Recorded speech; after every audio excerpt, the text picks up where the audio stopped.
Hampir tiap hari satu kepala keluarga menggunakan paling tidak 48 gram deterjen dalam 8 liter air yang mengandung paling tidak 9,6 zat aktif berbahaya atau surfaktan linear, alkylbenzenet sulfonat atau LAS. Kami mencoba membuat perhitungan sederhana. Jika di Jakarta Utara ada sekitar 580.000 kepala keluarga, maka tiap hari sekitar 28.000 kilogram deterjen yang digunakan. Deterjen ini akan menjadi sekitar 3.700.000 liter limbah cair per hari.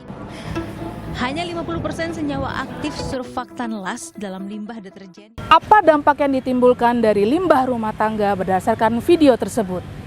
Limbah rumah tangga salah satunya adalah limbah deterjen memiliki efek yang buruk bagi lingkungan.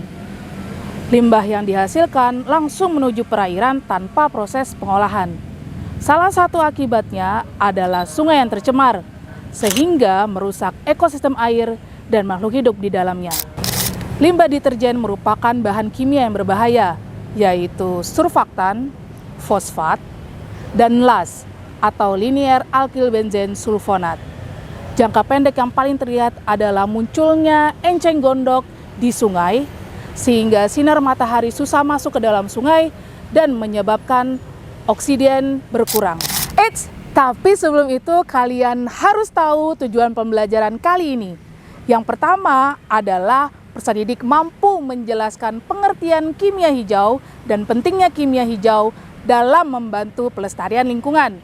Yang kedua, peserta didik mampu menjelaskan penerapan kimia hijau sesuai dengan prinsip kimia hijau dalam upaya membantu pelestarian lingkungan.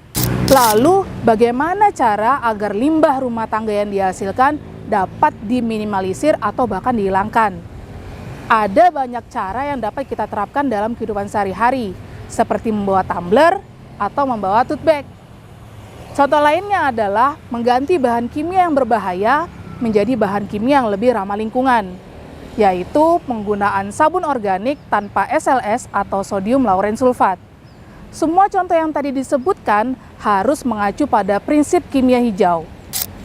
Kimia hijau adalah suatu upaya dalam merancang proses dan produk kimia sehingga dapat meminimalisir atau bahkan menghilangkan bahan kimia berbahaya bagi lingkungan. Ada 12 prinsip kimia hijau. Prinsip pertama adalah mencegah limbah. Prinsip kedua, memaksimalkan nilai ekonomi suatu atom. Prinsip ketiga, sintesis kimia yang minim bahaya. Prinsip keempat, mendesain proses yang melibatkan bahan kimia yang aman. Prinsip kelima, menggunakan pelarut dan kondisi reaksi yang lebih aman. Prinsip keenam, mendesain efisiensi energi. Prinsip ketujuh, menggunakan bahan baku terbarukan.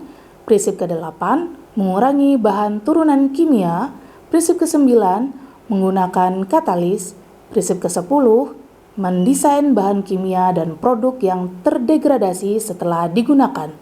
Prinsip ke-11, menganalisis secara langsung untuk mencegah polusi. Dan yang terakhir, mencegah potensi kecelakaan. Sekarang kita bahas prinsip yang pertama ya, yaitu mencegah limbah.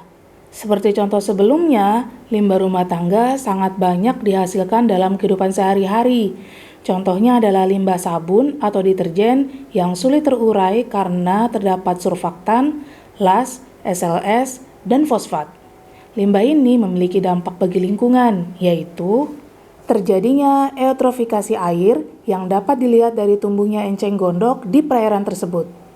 Kemudian, pencemaran air, menyebabkan berbagai penyakit seperti iritasi kulit bahkan memicu kanker. Kemasan plastik yang digunakan untuk membungkus sabun itu sulit terurai dan menyebabkan pencemaran lingkungan. Lalu, krisis air yang berkelanjutan. Jika limbah dari air sabun dibiarkan terus-menerus, maka semakin banyak sumber air yang akan tercemar dan menyebabkan kelangkaan air bersih untuk masyarakat.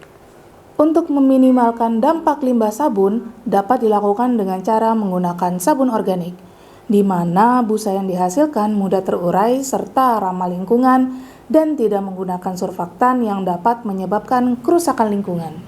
Lalu, bagaimana caranya kita bisa mengetahui bahwa sabun organik itu ramah lingkungan? Seperti yang kita ketahui bahwa sabun berfungsi untuk mengangkat kotoran, debu, ataupun bakteri yang menempel pada kulit. Nah, sabun yang beredar di Indonesia dan dipasarkan secara komersil saat ini masih menghasilkan bahan kimia berbahaya, yaitu SLS, las, surfaktan, ataupun fosfat. Sedangkan sabun organik ini dibuat secara alami melalui reaksi saponifikasi ataupun reaksi penyabunan dari minyak nabati atau contohnya seperti minyak kelapa, minyak sawit yang direaksikan dengan alkali, yaitu natrium hidroksida atau NaOH, menghasilkan sabun dan gliserin yang tentunya tidak berbahaya bagi lingkungan dan mudah terurai. Sehingga sabun organik merupakan salah satu solusi mencegah limbah yang sesuai dengan prinsip kimia hijau pertama. Dari pemaparan materi yang telah disebutkan, dapat disimpulkan bahwa penerapan 12 prinsip kimia hijau dapat meminimalisir atau bahkan menghilangkan bahan kimia berbahaya bagi lingkungan untuk kehidupan pembangunan berkelanjutan yang aman dan tetap sehat.